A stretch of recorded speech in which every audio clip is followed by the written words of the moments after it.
Hello students, this is Sunil sir from Sardana Tutorials. Welcome to all my students.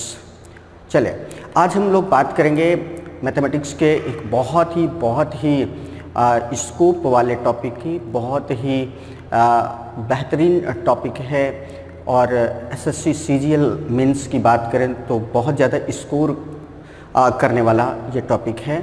और topic का नाम आप सामने लिखा हुआ देख सकते हैं, ट्रिग्नोमेट्री। बहुत बढ़िया टॉपिक है।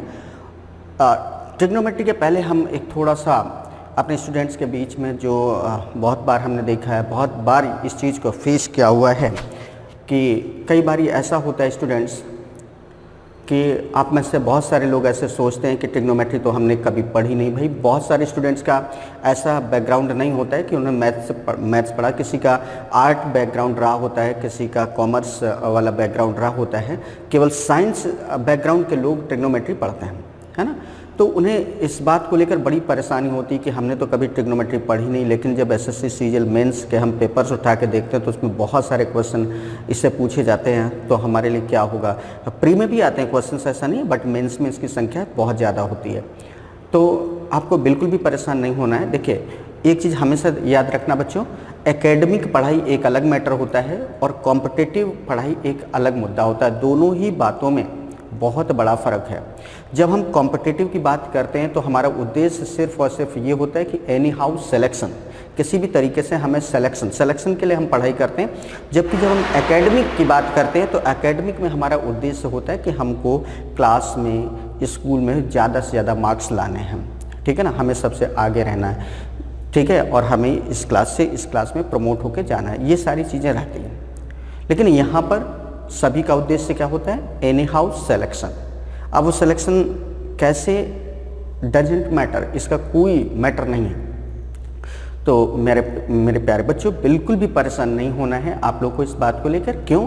क्योंकि जब यहाँ पर कॉम्पिटिटिव दिमाग में रखकर हम लोग चलेंगे तो कंपटीशन में सभी लोग हमारे लिए बराबर हो जाते हैं। मीन्स हम ये कहना चाहते हैं कि यहाँ पर जो डिस्कशन होगा वो इस बात से नहीं फ़र्क पड़ेगा कि किसने मैथमेटिक्स पहले से पढ़ी है, किसने ट्रिग्नोमेट्री पहले से पढ़ी है, किसने नहीं पढ़ी है। ऐसा कोई भी मुद्दा यहाँ पर नहीं आने वाला है। तो बिल्कुल निश्चिंत होकर बैठिए, निश्चिंत होकर चीज़ों को सीखिएगा। यहाँ पर सबको एक जैसा समझ में आएगा, चाहे वो उसने पढ़ा हो पहले या ना पढ़ा हो। क्योंकि फिर से हम कह रहे हैं यहाँ हम कॉम्पिटिटिव बेस पर बात करेंगे। कॉम्पिटिटिव बेस में हम सबको उतना आना चाहिए जिससे कि हम अपने कंपटीशन को क्या कर लें, बीट कर लें, ठीक है, कंपटीशन को क्रैक कर लें। इस बात से वहाँ पर फ़र्क बिल्कुल भी नहीं पड़ता है कि किसने बहुत सारी ट्रिग्नोमेट्री पहले से पढ़ी है, कई साल पढ़ी है, इससे कोई मतलब नहीं है। तो बिल्कुल बिंदास होकर बैठिए क्लास में और चीज़ों को समझिए, ठीक है ना। जैसे आपको समझ में आएगा, जैसे उनको समझ में आएगा, जैसे कॉमर्स बैकग्राउंड के लोगों को समझ में आएगा। तो सभी के लिए यहाँ पर इस तरीके से हम यहाँ पर डिस्कशन करने वाले हैं कि आप सबको बहुत बेहतर तरीके से समझ में आएगा। चाहे ये कह लो इतना तो सबको आना ही चाहिए, ठीक है ना। अगर हम कंपटीशन की दौड़ में हैं, अगर हम अपना करियर बनाते हैं तो इतना ज़रूर आना चाहिए, ठीक है। और अगर इतना आ गया तो भरोसा रखिए, बिल्कुल निश्चिंत हो जाइए कि कहीं कोई प्रॉब्लम नहीं होनी है। बहुत अच्छा लगेगा, आपको चीज़ें बहुत अच्छे से समझ में आ जाएंगी। हो सकता है आपको उनसे ज़्यादा समझ में आ जाए, ठीक है। तो चलिए समझ लेते हैं ट्रिग्नोमेट्री क्या है। देखिए ट्रिग्नोमेट्री जैसे कि हम नाम से क्लियर करें, ट्राई का मतलब क्या होता है बच्चों, 3, गॉन का मतलब होता है साइड से। ट्राई का मतलब 3, गॉन का मतलब साइड। तो 3, ट्राई का मतलब 3 से हो गया, गॉन का मतलब हो गया साइड से, है ना। तो 3 साइड्स, 3 साइड्स, 3 साइड से घिरी आकृति। और 3 साइड से घिरी आकृति क्या होती है बच्चों, 3 साइड से घिरी आकृति आप सब लोग जानते हैं, 3 साइड से घिरी आकृति ट्रायंगल होता है। मतलब मैथ्स की वो शाखा जहाँ पर पूरा का पूरा हमारा अध्ययन, पूरा का पूरा हमारा जो फोकस होता है, पूरा का पूरा हमारा जो क्वेश्चन के डिज़ाइनिंग होती है, पूरा का पूरा हमारा जो ध्यान केंद्रित होता है वो कहाँ पर होता है, एक ट्रायंगल पर होता है। मैथ्स की वो ब्रांच जहाँ पर हमारा सारा कुछ डिस्कशन ट्रायंगल के बेस पर चलता है, वो ब्रांच की शाखा, वो ब्रांच, मैथ्स की वो ब्रांच क्या कहलाती है बच्चों, ट्रिग्नोमेट्री कहलाती है।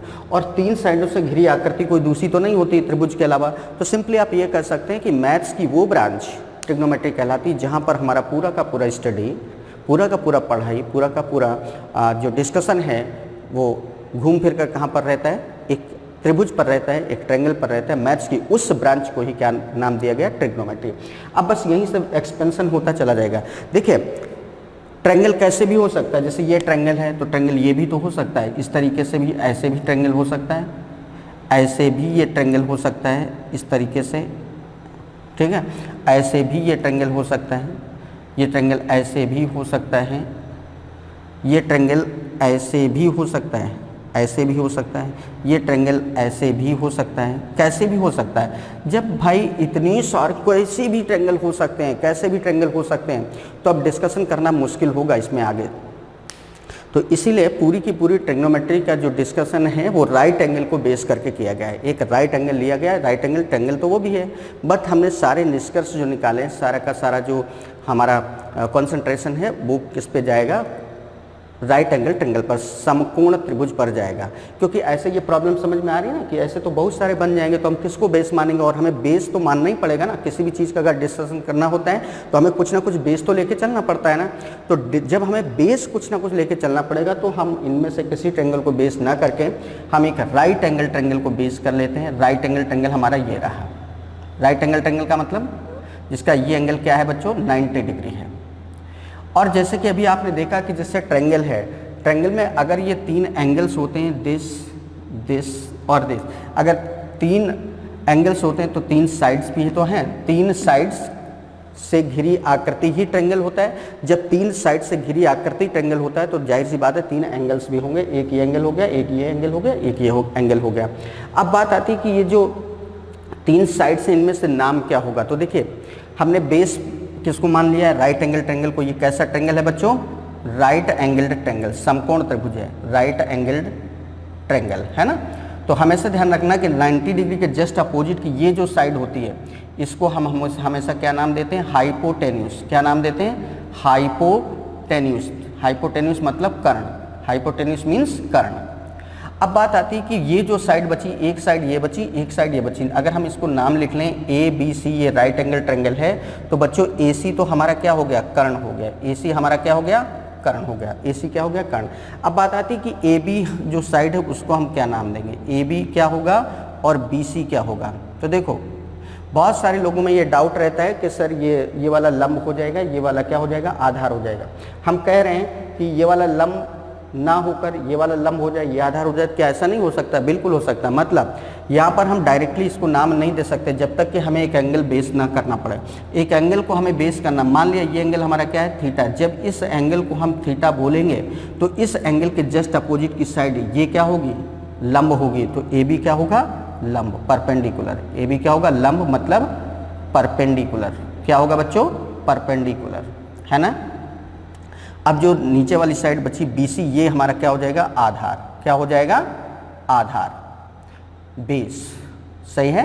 तो ध्यान रखना हमने क्या बताया है, राइट एंगल ट्रायंगल में 90 डिग्री के जस्ट अपोजिट जो साइड होती है ये हाइपोटेन्यूस कर्ण होती है। ये फिक्स है, ये कभी नहीं बदलता है। बस इसमें थोड़ा सा ध्यान रखिएगा, जिस एंगल को हम बेस करके चलें, जैसे 90 डिग्री तो हमारा बेस हो गया। यहाँ पर इस एंगल की बात कर रहे हैं थीटा, इस थीटा डिग्री के जस्ट अपोजिट जो साइड होगी इसको हमेशा क्या बोलेंगे, लंब बोलेंगे। और एक साइड जो बच जाती उसको बोल देंगे बेस, आधार बोल देंगे। ये ध्यान रखना। तो बच्चों क्या सीखा है इस पॉइंट में कि 90 डिग्री राइट एंगल ट्रायंगल में 90 डिग्री के जस्ट अपोजिट जो साइड होती है उसको हमेशा क्या बोलते हैं, कर्ण, हाइपोटेन्यूस। और थीटा एंगल के जस्ट अपोजिट की जो साइड होती है उसको क्या बोल देते हैं, लंब। और जो तीसरी साइड बचती वो हमारा आधार होगा। इसी में समझ लीजिए, अगर हम इस एंगल को यहाँ पर थीटा ना करके यहाँ पर इसको थीटा बोल देते तो उस समय लंब क्या होता, उस समय फिर ये लंब बन जाता, BC क्या बन जाता, लंब। और ये क्या बन जाता, आधार। क्यों, क्योंकि हमारा बेस एंगल ये हो जाता। तो ये ध्यान रखना। तो ऐसा इसमें बिल्कुल फिक्सेशन नहीं होता है, मतलब ये डिपेंड करता है कि हमने एंगल कौन सा लिया हुआ है।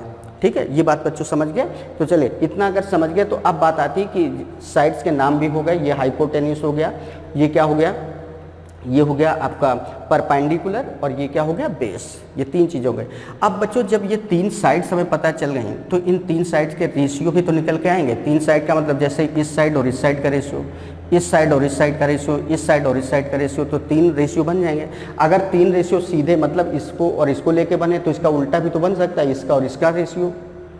इसका और इसका बनाया था तो इसका इसका बन सकता है, मतलब 3 सीधे और 3 उल्टे रेशियो, टोटल 6 रेशियो निकल के आते हैं। और इन 6 रेशियो को जो नाम दिया गया वो नाम दिया गया ट्रिग्नोमेट्रिक रेशियोज। क्या नाम दिया गया?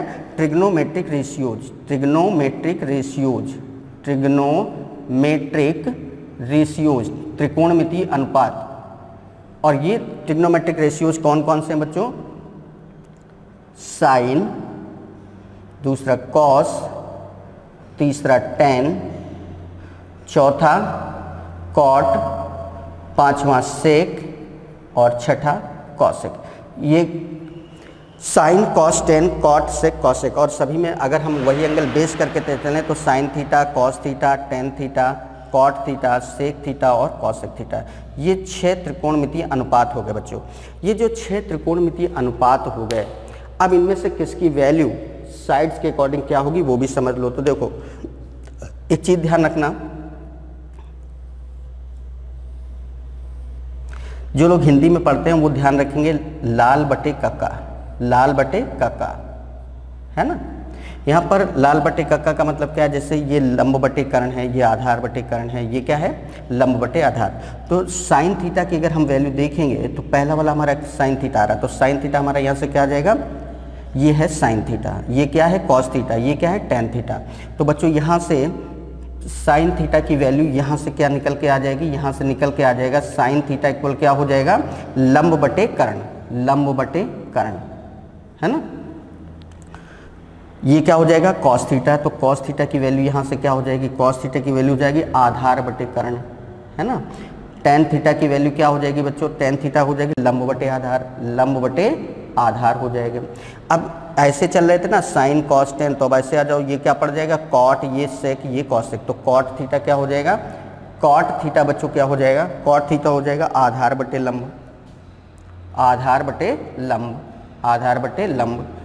सेक थीटा क्या हो जाएगा? कर्ण बटे आधार, सेक थीटा क्या हो जाएगा? कर्ण बटे आधार। और कॉसेक थीटा क्या हो जाएगा? कर्ण बटे लंब। कॉसेक थीटा क्या हो जाएगा? कर्ण बटे लंब, है ना। तो ये हो गया लाल बटे कक्का, LAL के। पहला वाला क्या है? साइन, ये क्या है? कॉस, ये क्या है? टेन। ये क्या है? ऐसे चलेंगे तो ये पहला वाला साइन हो गया, ये कॉस हो गया, ये टेन। फिर ऐसे चल देंगे तो ये क्या हो गया? कॉट, ये सेक और ये कॉसेक। ये हिंदी मीडियम के लिए है। और जिनको इंग्लिश मीडियम में पढ़ना है वो कैसे पढ़ेंगे वो भी समझ लीजिए। ये हिंदी मीडियम वालों के लिए है, जिनको हिंदी में पढ़ना है, हिंदी। और इंग्लिश में अगर ध्यान रखेंगे तो इंग्लिश वाले क्या करेंगे?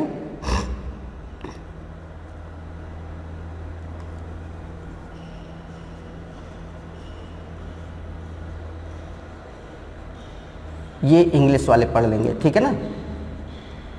इंग्लिश क्यों? जैसे ये लिखा है, ये पहला साइन, साइन क्या है? Perpendicular upon hypotenuse, perpendicular upon hypotenuse. Perpendicular मतलब लंब, हाइपोटेनस मींस कर्ण। देखो वही लिखा है, लंब बटे कर्ण लिखा है। और इसमें क्या लिखा है? Base upon hypotenuse, base upon hypotenuse मतलब बेस मतलब आधार, आधार बटे कर्ण। तो वो इंग्लिश वाले लोग इस तरीके से पढ़ लेंगे। तो उनके लिए ये साइन क्या हो जाएगा? Perpendicular upon hypotenuse. कॉस क्या हो जाएगा? Base upon hypotenuse. टेन क्या हो जाएगा? Perpendicular upon base.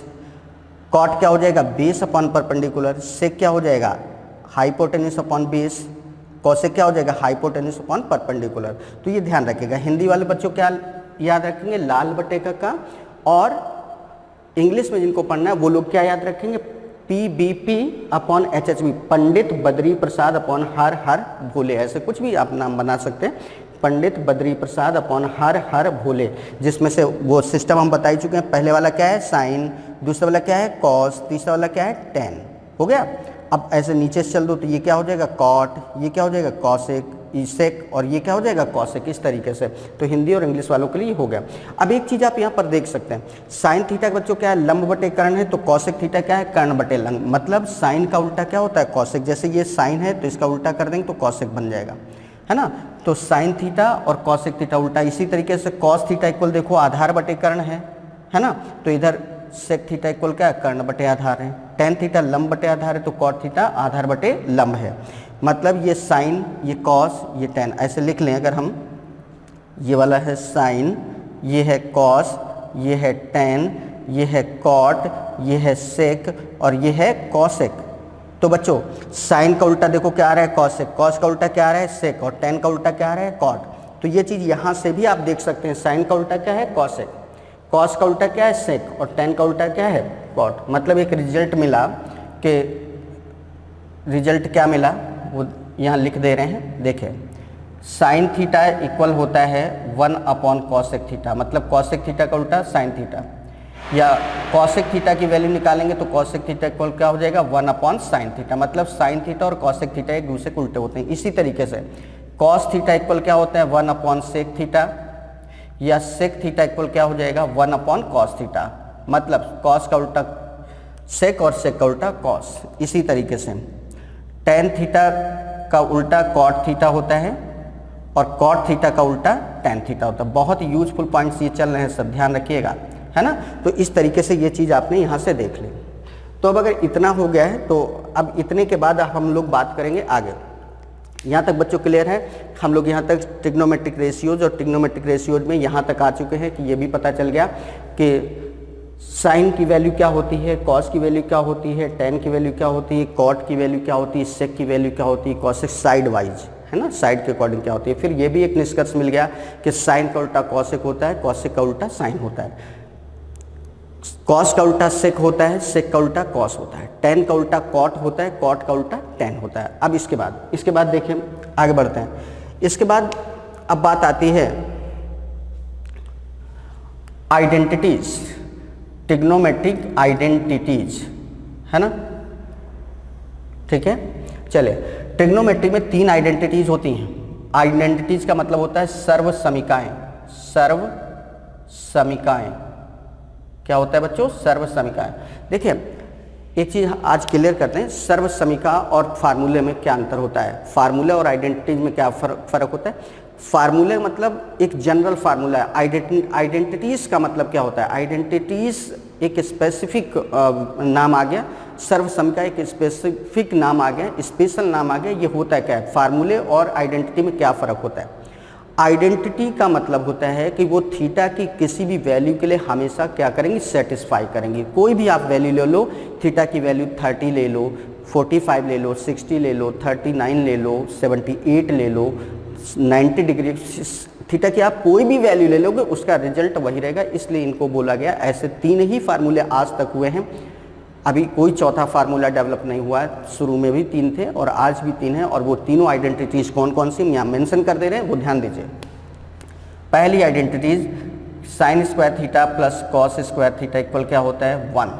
यहाँ पर sign square theta plus cos square theta equal 1 लिखा है। इसका सीधा सा मतलब क्या है कि यहाँ पर आप थीटा की कोई भी वैल्यू ले लो, कोई भी वैल्यू ले लो, कोई फर्क नहीं पड़ेगा, आंसर हमेशा 1 आएगा। Means sine square 0 plus cos square 0 degree करेंगे तब भी आंसर क्या आएगा, 1। Sine square 8 degree plus cos square 8 degree करेंगे तब भी वैल्यू क्या आएगी, 1। Sine square 30 degree plus cos square 30 degree तब भी वैल्यू क्या आएगी, 1। Sine square 60 degree plus cos square 60 degree तब भी वैल्यू क्या आएगी, 1। मीन्स हम थीटा की कोई भी वैल्यू ले लें, यहाँ पर रिजल्ट वही रहेगा। इसीलिए इसको बोला गया सर्व समीकाएं, आइडेंटिटीज। तो वो 3 आइडेंटिटीज कौन कौन सी, पहली आइडेंटिटी तो ये हो गई। दूसरी आइडेंटिटी है 1 plus tan square theta equal sec square theta, ठीक है ना। और तीसरी आइडेंटिटी है 1 plus cot square theta equal cosec square theta. ये पॉइंट बहुत बहुत ज़्यादा इंपॉर्टेंट है बच्चों, ध्यान रखिएगा। जो आइडेंटिटीज़ बताएं वेरी वेरी मच इम्पॉर्टेंट, बहुत इंपॉर्टेंट पॉइंट है। इस पर आधे से ज़्यादा क्वेश्चंस ट्रिग्नोमेट्री के बेस होते हैं आइडेंटिटी पर, और आइडेंटिटी पर बेस होकर क्वेश्चंस जरूर आते हैं, ठीक है ना। तो वो 3 आइडेंटिटीज बच्चों कौन कौन सी रही, पहली आइडेंटिटी है sine square theta plus cos square theta equal 1, और दूसरी आइडेंटिटी है 1 plus tan square theta equal sec square theta. तीसरी आइडेंटिटी है 1 plus cot square theta equal cosec square theta. तो ये 3 आइडेंटिटी हैं, बस 3 ही आइडेंटिटी हैं, चौथी आज तक कोई आइडेंटिटी नहीं है। तो ये 3 आइडेंटिटी है। अब यहाँ पर जैसे ये लिखा है sine square theta plus cos square theta equal 1, तो यहाँ से आप समझ सकते हैं अगर हम इसको इधर कर दें तो कॉस स्क्वायर थीटा इक्वल क्या हो जाएगा, 1 माइनस साइन स्क्वायर थीटा, या साइन स्क्वायर थीटा की वैल्यू निकालनी है तो 1 माइनस कॉस स्क्वायर, ये तो आप कन्वर्ट कर सकते हैं। तो यहाँ से क्या हो जाएगा, 1 minus sign square theta equal क्या हो जाएगा बच्चों, कॉस स्क्वायर थीटा, या 1 minus cos square theta equal क्या हो जाएगा, साइन स्क्वायर थीटा। तो इस तरीके से इसका डिफरेंट तरीके से इसका यूज हम अपनी सिचुएशन के अकॉर्डिंग कर पाएंगे। तो तो बस ये ध्यान रखिएगा। तो हम लोग आइडेंटिटीज तक पहुंच चुके हैं। अब आगे एक चीज़, एक टर्म होता है बच्चों, complementary angles. Complementary angles Hindi में कहते हैं कोटि पूरक कोण। हिंदी में क्या बोलते हैं? कोटि पूरक कोण। कोटि पूरक कोण क्या बोलेंगे? कोटि पूरक कोण। किन्हीं दो एंगल्स का सम, मतलब θ1 प्लस θ2, दो एंगल्स का सम अगर 90 डिग्री होता है तो ऐसे में ये दोनों एंगल्स एक दूसरे के कोटि पूरक कहलाते हैं। मीन्स θ1 का कॉम्प्लीमेंट्री क्या होगा? θ2 होगा, और θ2 का कॉम्प्लीमेंट्री एंगल क्या होगा? θ1 होगा। क्लियर? अगर किन्हीं दो एंगल्स का सम 90 डिग्री है, किन्हीं भी दो एंगल्स का सम 90 डिग्री है, तो ऐसे में θ1 का कॉम्प्लीमेंट्री क्या होगा? θ2, या θ2 का कॉम्प्लीमेंट्री क्या होगा? θ1। ठीक है, ये ध्यान रखिएगा। अब इसको प्रैक्टिकली समझिए। मीन्स अगर एक एंगल है 30 डिग्री तो इसका कॉम्प्लीमेंट्री बताओ क्या बनेगा? भाई दोनों एंगल्स का सम 90 डिग्री होना चाहिए, उसमें से अगर एक 30 है तो दूसरा क्या होगा? 60। मतलब एक एंगल अगर 30 है तो इसका कॉम्प्लीमेंट्री एंगल क्या बनेगा? 60। ठीक है ना? एक अगर 50 डिग्री है तो इसका कॉम्प्लीमेंट्री क्या बनेगा? 40, क्योंकि 50 और 40 का सम 90 डिग्री होता है। अगर एक एंगल 10 डिग्री है तो इसका कॉम्प्लीमेंट्री क्या बनेगा? 80 डिग्री, क्योंकि 10 और 80 का सम 90 होता है। तो इस तरीके से ये चीज़ है। ठीक है ना? तो ये हो गया आपका बच्चों कोटि पूरक कोण। कोटि पूरक कोण फिर से समझ लीजिए, जब दो एंगल्स का सम 90 डिग्री होता है तो ऐसे में ये दोनों एंगल्स एक दूसरे के क्या कहलाते हैं? कोटि पूरक कहलाते हैं। इसी तरीके से एक वर्ड आता है सप्लीमेंट्री एंगल्स। सप्लीमेंट्री एंगल्स क्या होता है? Supplementary angles. सप्लीमेंट्री एंगल्स बहुत आसान है, हिंदी में कहते हैं समपूरक कोण। क्या कहते हैं बच्चों? समपूरक कोण। जिन दो एंगल्स का सम θ1 प्लस θ2, अगर दो एंगल्स का सम 180 डिग्री है तो ऐसे में ये दोनों एंगल्स एक दूसरे के क्या कहलाते हैं? समपूरक कोण कहलाते हैं, सप्लीमेंट्री कहलाते हैं। मतलब अगर एक एंगल 30 डिग्री है तो इसका जो सप्लीमेंट बनेगा वो बनेगा 150, क्योंकि 30 और 150 का योग क्या होता है? 180। अगर एक एंगल 100 डिग्री है तो इसका संपूरक कोण क्या बनेगा? 80 डिग्री। भाई 100 है तो दूसरा 80 होगा, तभी सम 180 हो पाएगा। तो ध्यान रखिएगा बच्चों, कोटि पूरक कोण में एंगल्स, दो एंगल्स का सम क्या होता है? 90 डिग्री, जबकि संपूरक मतलब सप्लीमेंट्री एंगल्स में दो एंगल्स का सम क्या होता है? 180 डिग्री। ठीक है ना? तो ये भी पॉइंट हो गया। अब जो बहुत इंपॉर्टेंट पॉइंट है वो समझिए। वो पॉइंट क्या है? यहां पर लिख देना है, साइन थीटा का कॉम्प्लीमेंट्री क्या बनता है? Cos theta. या कॉस थीटा का सप्लीमेंट्री, वो कॉम्प्लीमेंट्री क्या बनता है? Sine theta. साइन थीटा का complementary cos theta, cos theta का कॉम्प्लीमेंट्री साइन थीटा। इसी तरीके से टेन का कॉम्प्लीमेंट्री बनता है कॉट थीटा, या कॉट का कॉम्प्लीमेंट्री क्या बनता है? Tan theta. इसी तरीके से सेक का कॉम्प्लीमेंट्री सेक थीटा का कॉम्प्लीमेंट्री कॉसेक थीटा, और कॉसेक थीटा का कॉम्प्लीमेंट्री सेक थीटा। मतलब अगर ये है साइन थीटा का कॉम्प्लीमेंट्री कॉसेक थीटा तो इसका मतलब ये साइन थीटा इक्वल होता है cos 90 minus theta, cos 90 minus theta, या कॉस थीटा इक्वल होता है साइन 90 माइनस थीटा। ठीक है ना? यहाँ से ये पॉइंट निकल के आ रहा है। अब इसको समझ लो, देखो ये थीटा है, ये 90 माइनस थीटा है। अगर इन दोनों एंगल्स को सम करें हम तो थीटा और 90 माइनस थीटा का सम करेंगे तो थीटा से थीटा कैंसिल हो जाएगा, क्या बचेगा? 90 बनेगा। 90 मतलब क्या हो गया? कॉम्प्लीमेंट्री हो गया कि नहीं? तो जब दो एंगल्स इस तरीके से होते हैं कि उनका सम 90 डिग्री है तो ऐसे में साइन का कॉम्प्लीमेंट्री कॉस, कॉस का कॉम्प्लीमेंट्री साइन। मतलब sine theta equal cos 90 minus theta, या cos theta equal sine 90 minus theta. इसी तरीके से tan theta equal cot 90 minus theta होगा, कॉट 90 माइनस थीटा इक्वल क्या होगा? Tan theta. इसी तरीके से सेक थीटा इक्वल होगा कॉसेक 90 माइनस थीटा, या कॉसेक थीटा इक्वल होगा सेक 90 माइनस थीटा। ये चीज़ यहाँ से आप आराम से कर सकते हैं। तो यहाँ तक हम लोग पहुँच चुके हैं। ठीक है ना? तो देख रहे हैं आप धीरे धीरे किस तरीके से एक्सपेंशन होता चला जा रहा है, चीज़ें बढ़ती चली जा रही हैं। ठीक है? लेकिन बिल्कुल परेशान मत हो, हम वही चीज़ें आपको यहाँ पर बता रहे हैं जिनसे हमारा काम चलना है। अदरवाइज तो बहुत सारी चीज़ें होती हैं लेकिन कोई फ़र्क नहीं पड़ना है। हमेशा ध्यान रखना, हम काम की चीज़ पढ़ें तो कम एफर्ट में हमको रिजल्ट ज़्यादा मिलेगा, कम एफर्ट में हमको परिणाम ज़्यादा अच्छे मिलेंगे। कई बार क्या होता है, हम लोग बहुत सारी चीज़ें इधर उधर की पढ़ते रहते हैं, बिना काम की चीज़ें पढ़ते रहते हैं, और उससे कोई भला नहीं होने वाला है। इसलिए जितना बता रहे हैं उस पर बराबर ध्यान दीजिए। और इतनी सारी चीज़ें हम नहीं बता रहे हैं, बस वही बता रहे हैं जिनसे आपका पाला पड़ना है, जिनसे आपका क्वेश्चन सॉल्व होने वाला है और बहुत अच्छी लग रही होंगी आपको, ये सारी चीज़ें समझ में भी आ रही होंगी। तो कॉम्प्लीमेंट्री और सप्लीमेंट्री तक हम लोग पहुँच चुके हैं, ठीक है। अब चलिए अब बात कर लेते हैं इसके आगे। अब इसके आगे क्या है वो चीज़ देख लेते हैं। देखिए फिर से मैं एक बार बता दें, हम लोगों ने यहाँ से शुरू किया था ट्रिग्नोमेट्री, 3 साइडों से घिरी आकृति, और धीरे धीरे करके हम यहाँ पर पहुँचे, यहाँ से यहाँ पर। इसके बाद हम लोग ये आइडेंटिटीज़ पर आए। आइडेंटिटी ये चीज़ पहले डिस्कस हो गई थी, फिर कॉम्प्लीमेंट्री और सप्लीमेंट्री भी हम लोगों ने बात कर ली। तो इस तरीके से हम लोग यहाँ तक पहुँच चुके हैं। अब बात कर लेते हैं कि आगे क्या है वो देखते हैं। ओके बच्चों, चलिए उसी के आगे बढ़ते हैं और देखते हैं आगे क्या है। बच्चों जब पीछे हम लोगों ने मेंसुरेशन डिस्कस किया था तो वहाँ पर बताया था पाई की वैल्यू हमेशा क्या होती है 22/7। बट जब हम बात करेंगे ट्रिग्नोमेट्री की तो पाई की वैल्यू यहाँ पर क्या होती है 180 डिग्री। पाई की वैल्यू क्या होती है 180 डिग्री। पाई की जो वैल्यू होती है वो क्या होती है बच्चों 180 डिग्री। पाई ये रेडियन में होता है, पाई रेडियन, इसको रेडियन ऊपर छोटा सा सी बना होता है, ऊपर बच्चों क्या बना होता है छोटा सा सी, क्लियर दिख रहा होगा। पाई रेडियन इक्वल होता है 180 डिग्री, है ना। अगर पाई रेडियन इक्वल 180 डिग्री होता है तो 180 डिग्री इक्वल क्या हो जाएगा बच्चों पाई रेडियन हो जाएगा कि नहीं।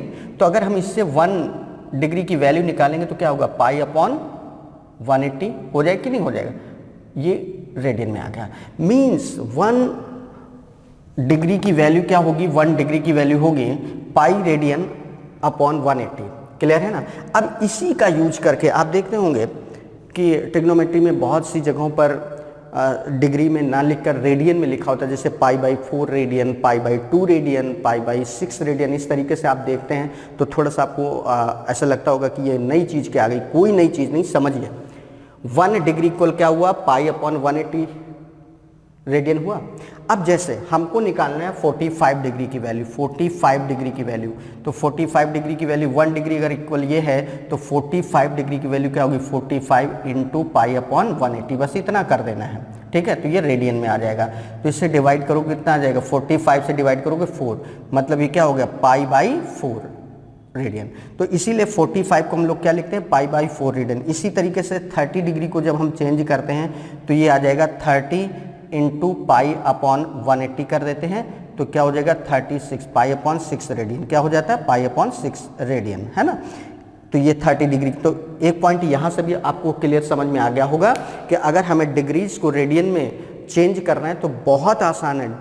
जितने भी डिग्री को आपको रेडियन में चेंज करना है, बस वो डिग्री जैसे यहाँ 45 है तो इंटू पाई अपॉन 180 कर दो, 30 डिग्री है तो इंटू पाई अपॉन 180 डिग्री कर दो। मीन्स जितने भी डिग्री को आपको रेडियन में कन्वर्ट करना है इंटू पाई अपॉन 180 डिग्री कर दो, ठीक है। तो अब बात समझ में आई। तो ये पॉइंट भी क्लियर हो गया होगा कि जो π/2, π/4, π/6, π/12 इस तरीके से कुछ भी π/8 लिखा होता है तो ये कैसे आता है, ये इस तरीके से हो गया। मतलब π/6 की वैल्यू क्या होती है 30 डिग्री, π/4 की वैल्यू क्या होती है 45 डिग्री।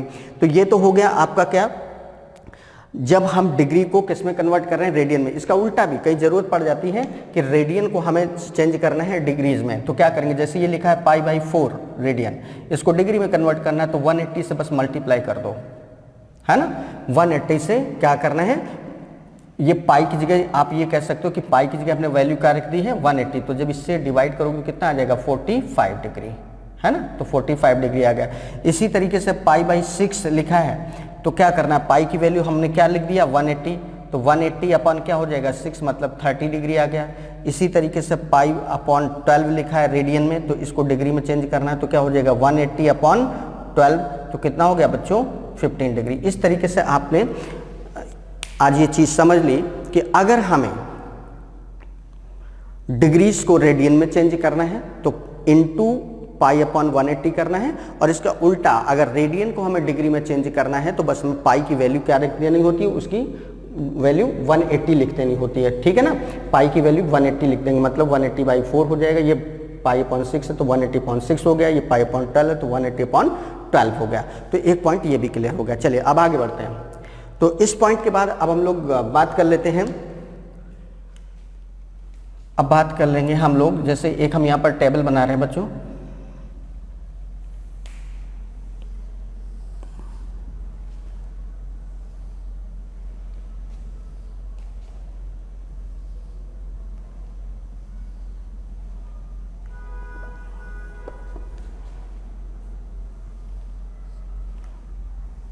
ये टेबल है ना।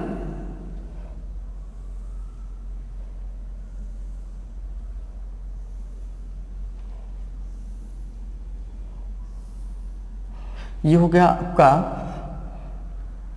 0 डिग्री, 30 डिग्री, 45 डिग्री, 60 डिग्री और ये 90 डिग्री। तो यहाँ पे लिख लेंगे, ये साइन हो गया, कॉस हो गया, ये टेन हो गया, ये कॉट हो गया, ये सेक हो गया, कॉसेक। तो साइन 0 डिग्री की वैल्यू क्या होती है 0, साइन 30 डिग्री की वैल्यू होती है 1/2, साइन 45 की वैल्यू 1/√2 होती है, साइन 60 की वैल्यू √3/2 होती है, साइन 90 की वैल्यू 1 होती है। साइन 0 की वैल्यू 0, साइन 30 की वैल्यू 1/2, साइन 45 की वैल्यू 1/√2, साइन 60 की वैल्यू √3/2 और साइन 90 की वैल्यू 1। धीरे धीरे 0 से लेकर 1 तक जा रही है। 1 ही इसकी मैक्सिमम वैल्यू होती है, चाहे साइन हो चाहे कॉस हो, है ना। तो 90 डिग्री पर जाके इसकी वैल्यू क्या हो जाती है 1, यही मैक्सिमम है। तो अगर हमें ये साइन की वैल्यू पता है, यकीन मानो बच्चों, अगर साइन की वैल्यू पता है तो पूरी की पूरी टेबल बन जाएगी। देखिए अगर हम इसको रिवर्स ऑर्डर में लिख दें तो यही बन जाएगा कॉस। रिवर्स ऑर्डर का मतलब इधर पीछे से, तो क्या लिखा है 1, फिर क्या लिखा है √3/2, फिर क्या लिखा है 1/√2 लिखा है, फिर क्या लिखा है 1/2 और फिर क्या लिखा है 0, बन गया देखो कॉस। तो अगर हमें साइन की वैल्यू पता है तो कॉस हमें पता चल गया। अब जब साइन और कॉस पता चल गया तो साइन और कॉस का ही रेशियो क्या होता है, टेन, मतलब टेन थीटा जो होता है बच्चों वो क्या होता है sine theta upon cos theta होता है। तो साइन अपॉन अगर कॉस कर देंगे तो टेन की वैल्यू आ जाएगी, तो ये अपॉन ये करोगे तो 0/1 मतलब 0 मीन्स टेन, 0 की वैल्यू 0 आ गई। अब ये अपॉन 1 करोगे तो क्या हो जाएगा 1/√3, ये अपॉन 1 करोगे 1 आ जाएगा, ये क्या हो जाएगा √3 और 1/0 करोगे तो इन्फिनिटी। मतलब टेन 0 की वैल्यू 0 होती है, टेन 30 की वैल्यू 1/√3 होती है, टेन 45 की वैल्यू 1 होती है, टेन 60 की वैल्यू √3 होती है, टेन 90 की वैल्यू इन्फिनिटी होती है। अब इसको रिवर्स ऑर्डर में लिख देंगे तो ये कॉट बन जाएगा, तो इन्फिनिटी, √3, 1, 1/√3 और ये 0, तो कॉट भी आ गया। देखिए अब सेक क्या होता है, कॉस का उल्टा होता है, तो कॉस का उल्टा, कॉस इसका उल्टा कर दो, 1/1 करोगे तो 1 आएगा, इसका उल्टा करेंगे तो 2/√3 आएगा, इसका उल्टा करेंगे तो √2/1 मीन्स √2 आएगा, ये आएगा 2 और 1/0 करेंगे तो ये इन्फिनिटी। अब इसको रिवर्स ऑर्डर में लिख देंगे तो कॉसेक आ गया, तो ये हो गया इन्फिनिटी 2, √2, 2/√3 एंड 1। तो देखा आपने कि हमें केवल साइन पता था और साइन पता होने से पूरी की पूरी टेबल हमारी बन गई। देखो जब साइन की वैल्यू पता थी, साइन को हमने कर लिया, उसको रिवर्स ऑर्डर में लिख दिया तो कॉस आ गया, पूरा कॉस का बन गया। अब साइन अपॉन कॉस कर दिया तो टेन आ गया, टेन को रिवर्स कर दिया तो कॉट का आ गया, फिर बचा सेक, तो कॉस का उल्टा होता है सेक, सेक को पूरा कर लिया, अब सेक को रिवर्स कर दिया तो कॉसेक। इस तरीके से हमारी पूरी की पूरी टेबल इस तरीके से बच्चों बन के आ जाती है। तो देखा आपने किस तरीके से हम लोग यहाँ पर कैसे करते हैं। तो ये था बच्चों कि, और ये टेबल इसलिए बताना ज़रूरी था क्योंकि ये कुछ वैल्यूज ऐसी होती हैं थीटा की, जैसे 0 डिग्री, 30, 45 की बेस वैल्यू होती है ना। तो ये वैल्यू आपको जरूर पता होनी चाहिए। मतलब जैसे tan 45 की वैल्यू 1 होती है, साइन 60 की वैल्यू √3/2 होती है, cot 30 की वैल्यू क्या होती है √3 होती है। ऐसे एक दो बार अपने आप से टेबल आप बना लेंगे तो आपको भी ये सारी चीज़ें बहुत बहुत आसान लगने लगेंगी, कहीं कोई प्रॉब्लम नहीं। तो इस तरीके से बच्चों हमने एक पॉइंट और सीख लिया कि डिग्री को रेडियन में या रेडियन को डिग्री में कैसे कन्वर्ट करते हैं। फिर हम लोग यहाँ पर इस टेबल पर आ गए और चलिए अब देखते हैं कि आगे हम लोग को क्या करना है, आगे क्या पॉइंट आने वाला है।